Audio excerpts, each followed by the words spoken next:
This is the freestanding urinary system model. We'll look at this later this semester and talk about the urinary system structures, but for now, what we want to do is take a look at some of the major blood vessels which are present within the abdominopelvic cavity. Note that there are two different colored vessels, the red and the blue. We're going to start with the red, which are the arteries. Okay, first of all, this very large vessel right here, which is allowing blood to descend into the lower extremities of the body, this is the abdominal aorta. And we see lots of branches off of the abdominal aorta. First of all, just inferior to the diaphragm, we have the celiac trunk, which ultimately sends blood to the liver, which would be over here, the stomach, and the spleen. Okay. The next branch we see here, which is just superior to the renal vein, is the superior mesenteric artery. Then we get two red branches sending oxygenated blood to the kidneys. These are the renal arteries.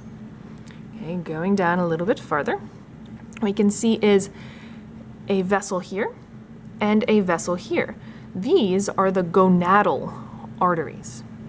All right, farther down the abdominal aorta is the last branch off of this major blood vessel that we care about in this class, and that is the inferior mesenteric artery. Okay. We see that the abdominal aorta bifurcates, or it splits in two, sending blood ultimately to each of the two legs.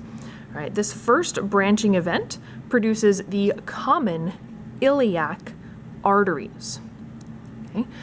What is not present on this model is the splitting of the common iliac arteries into the external iliac arteries and the internal iliac arteries. Okay, so normally there would be an extra blood vessel right here, which ultimately sends oxygenated blood to organs within the pelvic cavity.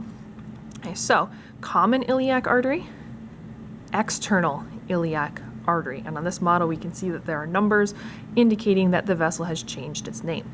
Right, these vessels change their name one more time before the model ends, and that is when the external iliac arteries cross over the pelvis. Right, so here's the pubic symphysis. So once these vessels go outside of the pelvis and ultimately into the leg, then we call this red blood vessel the femoral artery. And of course, we have the right and the left femoral arteries. And let's go back up in reverse. All right, if this is the right femoral, the left femoral artery, this is the left femoral vein. All the blue vessels are veins. Okay. Once we get back into the pelvis, it is the external iliac vein. And right up here at this split, it is the common iliac vein. When the two common iliac veins come together, they form the inferior vena cava or inferior vena cava. Okay, so that goes all the way up and ultimately drains blood back into the right atrium of the heart. Okay, a couple branches that we're going to see on this model. This vessel right here and this vessel, right, very skinny little vessel right here. Both of these, right, so both the blue vessels are gonadal veins. Right? This is a little bit tricky because they're not both draining blood into the IVC.